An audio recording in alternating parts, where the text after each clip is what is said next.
नमस्कार, मैं कोमल। आप देख रहे हैं इनसाइड लाइव। दोस्तों, आज हम बात करेंगे पूर्वी चंपारण जिले की रक्सौल विधानसभा सीट। कभी कांग्रेस का गढ़ मानी जाने वाली ये सीट साल 2000 से लगातार भाजपा के कब्जे में है। यहाँ अजय कुमार सिंह ने एक दशक से ज्यादा समय तक जीत का सिलसिला जारी रखा और फिर 2020 में प्रमोद कुमार सिन्हा ने पार्टी की जीत की परंपरा को आगे बढ़ाया। तो चलिए जानते हैं रक्सौल की पूरी कहानी, इसके इतिहास से लेकर ताजा समीकरण तक। आजादी के बाद से अगर रक्सौल की राजनीति पर नजर डाले तो वहां कांग्रेस का दबदबा साफ दिखाई देता है। 1951 से पहले चुनाव में कांग्रेस के राधा पांडे ने जीत दर्ज की। इसके बाद कांग्रेस ने 1969 से लेकर 1985 तक लगातार 5 बार यहां से जीत हासिल की। सोचिए, 2 दशकों तक इस सीट पर कांग्रेस का झंडा लहराता रहा। लोग कहते थे रक्सौल मतलब कांग्रेस। लेकिन वक्त हमेशा एक जैसा नहीं रहता। 1990 और 1995 के चुनावों में यहाँ जनता दल ने बाजी मार ली। राजनंदन राय लगातार 2 बार जीतकर विधायक बने। कांग्रेस की पकड़ ढीली पड़ चुकी थी और लोग बदलाव के मूड में थे। रक्सौल में राजनीति का नया अध्याय शुरू हो चुका था। 2000 का चुनाव रक्सौल की राजनीति के लिए ऐतिहासिक साबित हुआ। भाजपा के अजय कुमार सिंह ने पहली बार यहां से जीत दर्ज की। इसके बाद तो मानो अजय कुमार सिंह का दबदबा कायम हो गया। 2000, 2005 और 2010 और 2015 लगातार 4 बार चुनाव में उन्होंने जीत दर्ज की। जनता उन्हें पहचानती थी, उन पर भरोसा करती थी और हर बार उन्हें ही मौका देती रही। 2010 में अजय कुमार सिंह को करीब 49,000 वोट मिले। उनके सामने लोजपा के राजनंदन राय थे, जिन्हें लगभग 39,000 वोट मिले। कांग्रेस के राम शंभू प्रसाद यादव तीसरे स्थान पर रहे। इस चुनाव की खास बात यह थी कि भाजपा का ग्राफ लगातार ऊपर जा रहा था और कांग्रेस धीरे धीरे हाशिए पर खिसक रही। 2015 में मुकाबला बेहद रोचक रहा। अजय कुमार सिंह ने इस बार भी जीत दर्ज की, लेकिन अंतर बहुत ज्यादा नहीं था। उन्हें करीब 65,000 वोट मिले, जबकि आरजेडी के सुरेश कुमार को लगभग 62,000 वोट मिले। 63% वोटिंग के बीच ये मुकाबला साफ दिखाता था कि भाजपा की पकड़ तो मजबूत है, लेकिन विपक्ष भी धीरे धीरे चुनौती पेश कर रही है। 2020 के चुनाव में भाजपा ने रणनीति बदलते हुए नया चेहरा मैदान में उतारा।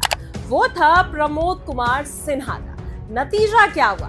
पार्टी को फिर जीत मिल गई।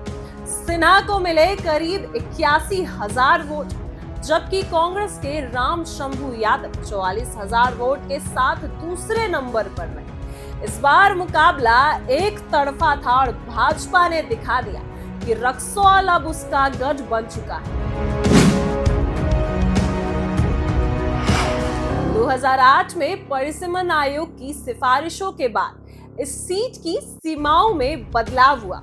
रक्सौल और आदापुर सामुदायिक विकास ब्लॉक को इस विधानसभा क्षेत्र में शामिल भी किया गया। इस बदलाव के बाद भी भाजपा की पकड़ मजबूती से बनी रही। अगर आंकड़ों की बात करें तो 2020 में भाजपा को 45% से ज्यादा वोट मिले। कांग्रेस को 25% के आसपास रही। बाकी वोट निर्दलीय व छोटे दलों के खाते में चली। 2015 में भाजपा और आरजेडी का अंतर सिर्फ 3% था, लेकिन 2020 में भाजपा ने बड़ी बढ़त बना ली। ये आंकड़े बताते हैं कि भाजपा ने रक्सौल में संगठन और जातीय समीकरण दोनों पर जबरदस्त पकड़ बनाई है। रक्सौल विधानसभा सीट पर यादव और मुस्लिम मतदाता अहम भूमिका निभाते हैं। इनके अलावा भूमियार, कोयरी, ब्राह्मण और राजपूत समुदाय का भी अच्छा खासा प्रभाव है। यानी चुनाव जीतने के लिए हर किसी को साधना जरूरी है। यही वजह है कि यहाँ हर दल जातीय समीकरण को साधने में जुटा रहता है। 2011 की जनगणना के अनुसार रक्सौल विधानसभा में करीब 10% मतदान एससी वर्ग से आते हैं, लगभग 0.7% एसटी है और मुस्लिम मतदाताओं को हिस्सेदारी लगभग 22% है। यहाँ ग्रामीण मतदाता लगभग 87% है, जबकि शहरी वोटर सिर्फ 13%। यानी यहाँ का चुनावी समीकरण गांव से ही तय होता है। तो दोस्तों, ये थी रक्सौल विधानसभा सीट की सियासी कहानी। कभी कांग्रेस का गढ़ रही ये इलाका अब पूरी तरह से भाजपा के कब्जे में। अब देखना ये होगा कि आने वाले चुनावों में क्या भाजपा इस पकड़ को कायम रख पाती है या विपक्ष फिर से वापसी करता है। आपको क्या लगता है कि रक्सौल का भविष्य किसके हाथ में होगा? हमें कमेंट करके जरूर बताइए। तो दोस्तों, आपने अभी सुनी बिहार की रक्सौल विधानसभा सीट की पूरी कहानी। जैसे कि हमने देखा, हर विधानसभा सीट की अपनी अलग कहानी होती है। कुछ सीटें लंबे समय तक किसी पार्टी का गढ़ रहती हैं, तो कुछ सीटें अचानक राजनीतिक बदलाव के केंद्र बन जाते हैं। लेकिन राजनीति सिर्फ नंबर और वोट का खेल नहीं है। हर सीट के पीछे होती है जनता की उम्मीदें, उनकी चिंताएं, उनके संघर्ष और उनकी आवाज। रक्सौल ने हमें यही दिखाया कि कैसे समय और परिस्थितियां बदलती हैं और कैसे जनता अपनी ताकत भी दिखाती है। अब हम आपको ले चलेंगे बिहार की सुगौली विधानसभा सीट पर। सुगौली की कहानी भी कुछ कम रोचक नहीं है। यहाँ भी उतार चढ़ाव, बड़ी राजनीतिक लड़ाइयां और बदलते जातीय सामाजिक समीकरण देखने को मिलते ही हैं। हम आपको बताएंगे कि किसने इस सीट पर राज किया है, कौन सी पार्टी ने कब दबदबा बनाया और 2020 के चुनाव में जनता ने किसे चुना।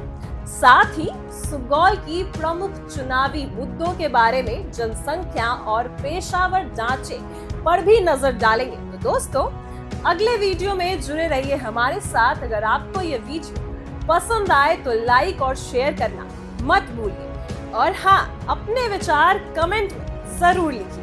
कौन जानता है आपकी राय अगले चुनाव के दौरान किसी की सोच को बदल दे। तो तैयार हो जाइए, क्योंकि सुगौल की चुनावी कहानी जल्द ही आपके सामने होगी। इसी के साथ हम इस वीडियो को यही समाप्त करते हैं। धन्यवाद और जुड़े रहिए हमारे साथ।